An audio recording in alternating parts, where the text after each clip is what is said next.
મિત્રો, જો તમે 90ની આજુબાજુ પ્રાથમિક શાળામાં ભણતા હશો તો તમે બકોર પટેલને જરૂરથી ઓળખતા હશો. હરિપ્રસાદ વ્યાસે બકોર પટેલની આખી સિરીઝ લખેલી છે. એમાંનો જ એક ભાગ છે બકોર પટેલનો કારેલા પ્રયોગ. એકવાર કોઈ ચોપાનિયામાં બકોર પટેલે કારેલાના ખૂબ વખાણ વાંચ્યા. એમાં એવું લખેલું કે કારેલા વારંવાર ખાવા એનાથી બહુ ફાયદો થાય છે, બીમારી આવતી અટકે છે, ખાધેલું હજમ થઈ જાય, ભૂખ લાગે, તાવ તર્યો આવતોય નથી, કારેલા ખૂબ ખાવું, અઠવાડિયામાં 2-3 વાર તો ખાવા જ ખાવા, કારેલા જેવું અસર બીજું એકેય નહીં, શરીરમાં કોઈને કોઈ રીતે કડવાશ તો નાખવી જ જોઈએ. બકોર પટેલને જરા નવાઈ લાગી. કારેલાના આટલા બધા ગુણ હશે એવો પોતાને ખ્યાલ નહીં. લાગે કડવા એટલે પોતે કદી ખાતા જ નહોતા. ખુશાલ ડોશીને એવો હુકમ કે બીજા શાક વારાફરતી લાવવા, પણ કારેલા કોઈ દી લાવવા નહીં. બકોર પટેલ બજારમાં જાય તો દુકાનમાં કારેલાનો ઢગલો જોઈ નવાઈ પામે. આટલા બધા કારેલા કોણ ખાતું હશે એમ વિચાર કર્યા કરે. ખાતા હશે કોઈ મૂર્ખાઓ એવું ધારી લે. અગર મૂર્ખા શાકવાળા નહીં વેચાય તો ફેંકી દેતા હશે એવું માને. પણ આ લખાણ વાંચીને એવો વિચારમાં પડી ગયા. મનમાં થયું કે આજ સુધી તો આ ફાયદાની વાતની ખબર જ નહોતી પડી. ચાલો ત્યારે હવે આપણે પણ કારેલા ખાવાનું શરૂ કરીએ. તે દિવસે એમણે કારેલા જ મંગાવ્યા, ખાધા. કોણ જાણે કેમ આજે એમને બહુ ભાવ્યા. બીજે દાડે મંગાવ્યા, ખૂબ ખાધા.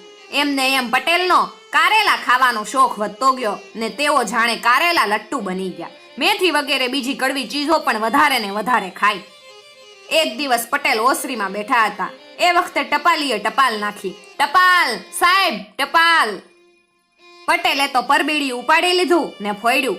ગોપાળદાસ એક અઠવાડિયું રહેવા આવવાના હતા. ટપાલીનો અવાજ સાંભળી શકરી પટલાણી બહાર આવ્યા. કોનો કાગળ છે?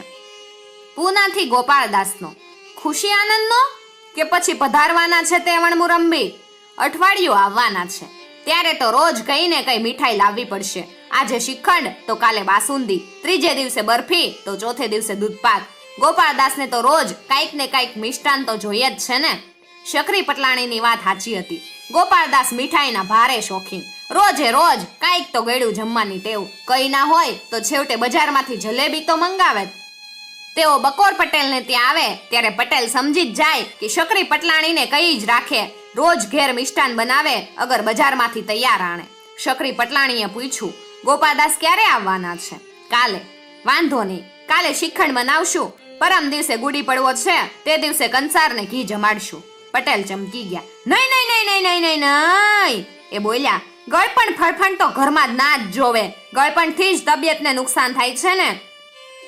તો શું મહેમાનને તમારા કારેલા કડવાટના પ્રયોગનો સ્વાદ ચખાડવોસ?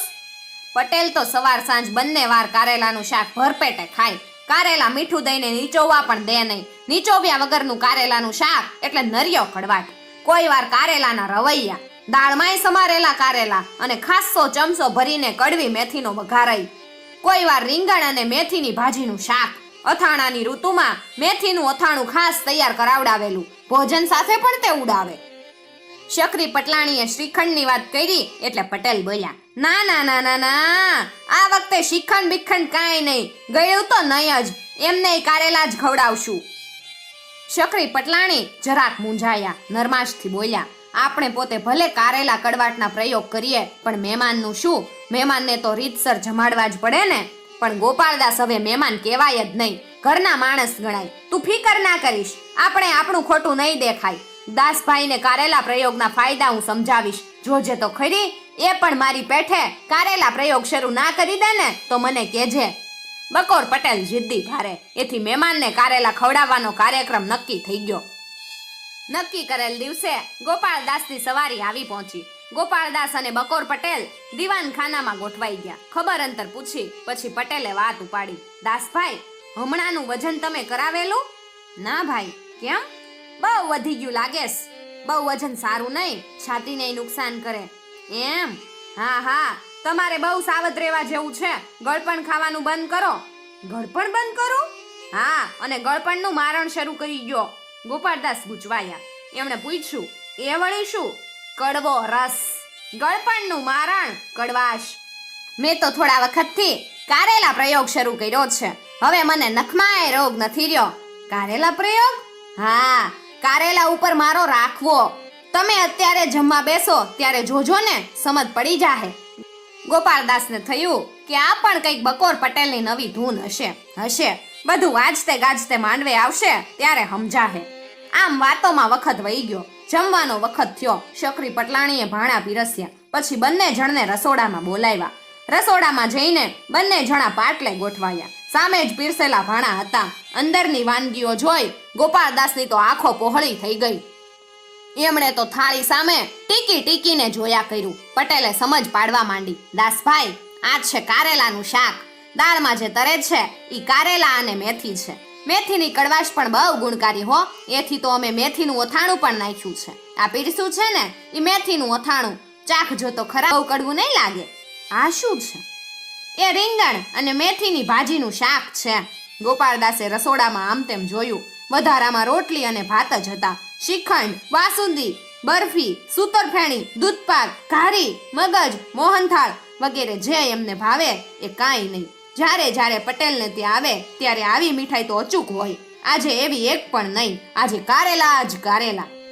વધારામાં કારેલાના રવૈયા. ગોપાળદાસને કમકમા આવી ગયા. આવું ભોજન કદી ખાધેલું નહીં. રોટલી દાળમાં બોળીને મોંમાં ડબૂચો માર્યો. દાળનો હબડકો માર્યો, પણ દાળ તો કડવી. વળી મેથીના 4-5 દાણા મોંમાં આવી ગયા ને બધોય સ્વાદ બગાડ્યો. ગળ્યું ખાનારને કડવું ભાવે જ ક્યાંથી. જેમ તેમ કરી એમણે રોટલી ને ભાત ખાધા. દેખાવ ખાતર થોડુંક શાક ખાધું. પછી હાથ ધોઈને ઉઠી ગયા. એમના મનમાં એમ કે હશે હાંજે તો કંઈક ગળ્યું ખાવાનું મળશે. પણ હાંજે પૂરી ને કારેલાનું શાક. જેમ તેમ કરી એમણે પૂરી ગળે ઉતારી. પણ પટેલને ત્યાંનું ભોજન એમને જરાય ગોઠ્યું નહીં. આશા તો ઉપજી કે બીજે દાડે કાંઈક ગળપણ મળશે. પણ બીજે દાડે ખુશાલ ડોશી કારેલા ઉપાડી લાવ્યા. કારેલાનો ઢગલો જોઈ ગોપાળદાસ ભડક્યા. વોય મારા બાપ, આ કારેલા તો જીવ લેશે. નાસ મારા બાપ, નાસ અહીંથી. હવે તો આજે જ પૂના પાછું ભાગી જવું પડશે. ઘેર જઈ શ્રીખંડ ઝાપટીશ ત્યારે શાંતિ વળશે. આજે કંઈક મજબૂત બાનું કાઢી છટકી જવું પડશે. ગોપાળદાસ આમ વિચાર કરતા હતા. એ વખતે બકોર પટેલ એમની પાસે આવ્યા. એમના હાથમાં કાચના 2 ગ્લાસ હતા. એમાં હતો લીલો રસ. લીલું પ્રવાહી જોઈ ગોપાળદાસના મોંમાં પાણી આવી ગયું. એમણે થયું, હાલો આખરે કોઈ ફળનો રસ પીવા મળ્યો તો ખરો. હવે ગળપણથી મોં સ્વાદ થશે. પટેલે એમના હાથમાં 1 ગ્લાસ આપ્યો ને ગોપાળદાસે પૂછ્યું, શાનું શરબત છે? લીમડાનો રસ છે. આજે ગુડી પડવો છે ને તો લીમડાનો રસ પીવો ને શુકન કરો. ગોપાળદાસ મનમાં બબડ્યા, નખો જ જાય તારું. આ તો ઉપરથી ગ્લાસ ગંજાવર. ગોપાળદાસનું મોં દિવેલ પીધા જેવું થઈ ગયું. એમણે 2 હાથ આડા કરી ને જવાબ આપ્યો, ના ભાઈ સાહેબ, એ તો મારાથી નહીં પીવાય. અરે, આજે તો લીમડાનો રસ પીવાનો મહિમા. આજે ગુડી પડવો. કડવો રસ પીવાની પ્રથા શરૂ થઈ તે કઈ એમ જ સ્થિત થઈ હશે? વેદકમાં કડવી ચીજો માટે કેવું લખ્યું છે. એનાથી ભૂખ ઉઘડે, શરદી મટે, ગેસ થાય નહીં, પિત્તને કાપે, તાવતરીઓ દૂર ભાગે. એ તો અમૃત સમાન છે, અમૃત.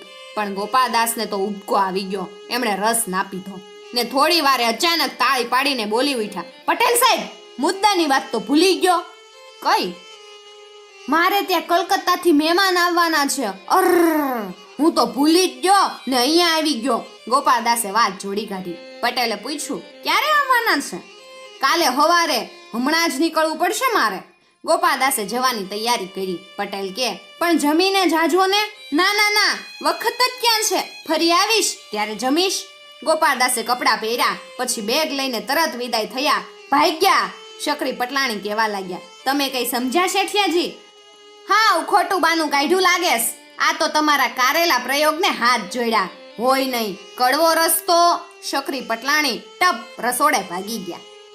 મિત્રો, આવી જ જૂની યાદો સાંભળવા માટે ચેનલને જરૂરથી સબસ્ક્રાઇબ કરી અને સાથે આપેલું બેલ આઇકોન પ્રેસ કરજો, જેથી આવનાર નવા વિડીયોઝની નોટિફિકેશન સૌથી પહેલા તમે મેળવી શકો.